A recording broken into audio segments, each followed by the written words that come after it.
Hello? Is anyone there?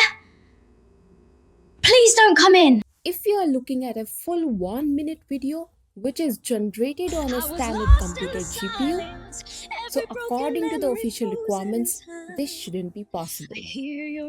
But I found a backdoor. By using a specific compressed model, a hidden VAE trick, and a resolution hack.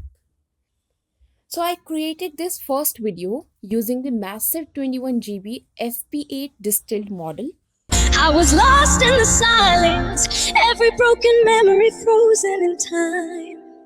I hear your voice in the echoes of the night, still holding on, still trying to fight. If you see me standing in the rain alone, know my heart is calling you back home. But now I am going to try the Q4 GGUF model, which is nearly half the size. I switched the loader to GGUF, selected the Q4 model, and restarted ComfyUI to clear the VRAM. But before you try this, there is one critical step. You must update your ComfyUI GGUF nodes, and if you don't update the node, it won't support LTX-2 and it will fail to load. So here I hit a run, and the result? Look at them side by side. It looks exactly the same. The Q4 model gives a similar result to the FP8. And if you are on a low VRAM or you want to generate faster, this is the best way to run it. So first, let's look at the actual story scenes I created with this workflow. Here the first scene is the killer. He has an axe in his hand and moves forward to the door. The Hello? Animation Is anyone there? real. But notice Please what don't come happens in. next. When the axe hits the door, it quite looks fake. The physics fails, the model is perfect for walking and talking, but it still struggles with impact. However, Stay away from me! is great. Stay away from me! Here, the girl says, "Stay away," and backs up. Her hands look correct and the movement is perfect. Now let's look at the ghost scene. This is a whole continuous scene I just created. You can see it has passed 12 seconds and everything looks good. At 15 seconds, the animation is still stable. Up to the 22-second mark, the camera is behind the person because I'm using the dolly in LoRa here. Now after 20 seconds, the ghost knocks the door. The ghost knocks on the door. This is a new image and scene I injected here. And for this specific shot, the women hearing the knock, I switched to the static LoRa. Then I used dolly in again when the woman speaks to her and when the door opens and ghost is there. Who is there? So this is how I created this scene. Dolly in, then static, and then coming I know back you're to in dolly. there. Now if you try to generate a long video like this, your computer will crash at 99%.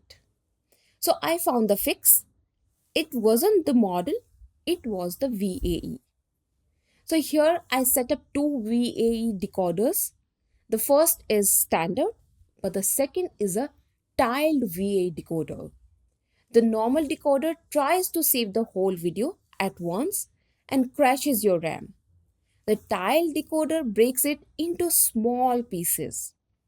This is the only way to save the video without crashing.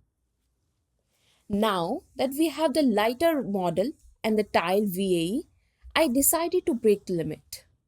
So I set the length to 50 seconds. With a 32 GB GPU, this is usually hard. So here I used a trick. I lowered the resolution to 640 by 360. Because I am using the distilled model at 8 steps, it generated incredibly fast. It took only 1 minute of real time to generate a 50-second video. And look at the result. It is insane. There is no color drift. But at 360 pixels, it's a bit low quality. So I switched to image to video mode and uploaded a high quality starter image and set the length to a full 1 minute. And again, it worked perfectly. Ah,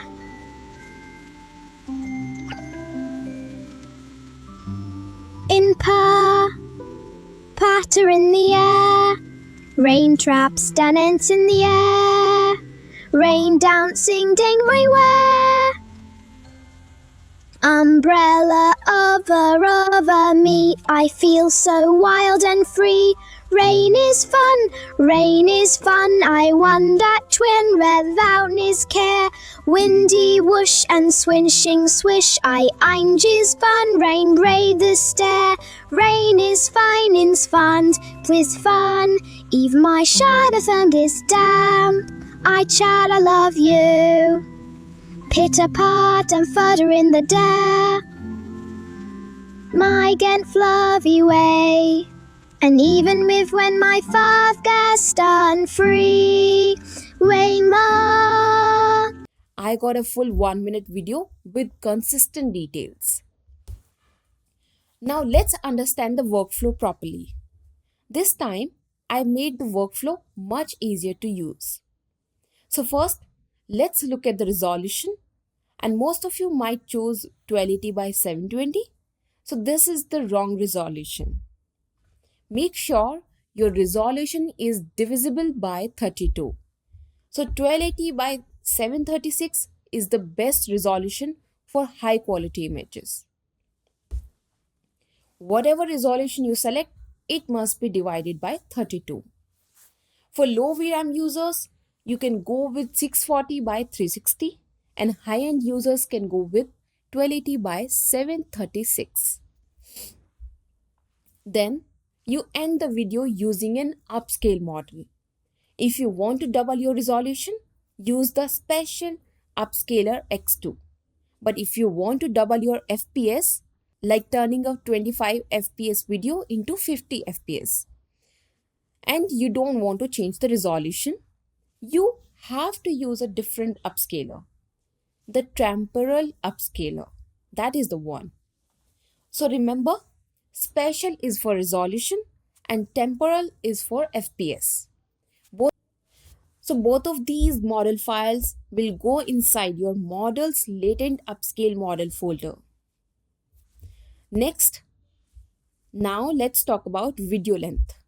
I made this quite easy. You just add your length in seconds, like 20 seconds, 50 seconds, whatever it is, and it automatically calculates the frames. You don't need to write frames manually. Just type the seconds. So another thing I want to tell you. So here one more thing I want to tell you. I use 25 FPS instead of 24. This model is trained on 50 FPS. So I recommend using 25 FPS, but you can go with 24 if you want. For steps and sampler, I use the distilled model and 8 steps is best. The CFG is set to 1 and for the sampler, I use Euler for speed. If you want more details, you can use RSA 2M, DPM++ 2M, which will add a little more details to your image. Now regarding the models, from the fast group muter node, you can bypass the diffusion model to select between safe tensors or GGUF. Here I am not using the main official model. I am using the version by Kijai, the popular rapper created. He added the distilled models natively, and if you use Kijai's distilled model, which is around 21 GB, you don't need to use this distilled aura. However, if you download the non-distilled FP8 model, which is around 21.6 GB, you must select the FP8 LoRa separately. And instead of doing that, I just downloaded the distilled model that already has it built in. So here I selected the distilled Q4 model, and you do not need any extra LoRa. Let's place the files correctly. There are two VAE files, LTX Video VAE BF16 and LTX Audio VAE BF16. And the video VAE BF16 goes inside Models VAE folder. Now let's talk about the dual clip loader. There are two files, Gamma 3.1 2B safe tensors and LTX-2 90B distilled BF16. These two files will go inside your model's text encoder folder. You'll see two versions here, distilled and without distilled. So I'll just go with distilled. Now, if you look at the official workflow released by LTX, you'll find an enhanced section. If you use these nodes, you'll get an out of memory error. You need 96 GB of RAM or more to run this. So skip this part. I removed the enhancer part from my workflow. Just copy this prompt line and use Gemini or ChatGPT to enhance your prompt. Finally, let's talk about the camera LoRa. I created a scene so you can see the difference. First, here is the video without any camera input. It keeps going, but there is no camera movement. It feels kind of static. So how can you use the camera here? That is the main question. So you just have to select the dolly in camera LoRa. It moves from the back side and makes the scene more natural. So I opted for that and I hit a run. Now you can see how good it looks. When they are running, the camera moves with them. It stays at the back side, and this is how you properly use the camera. But I found a limitation here. When the camera changes and enters a completely new room, the model struggles to create the new environment.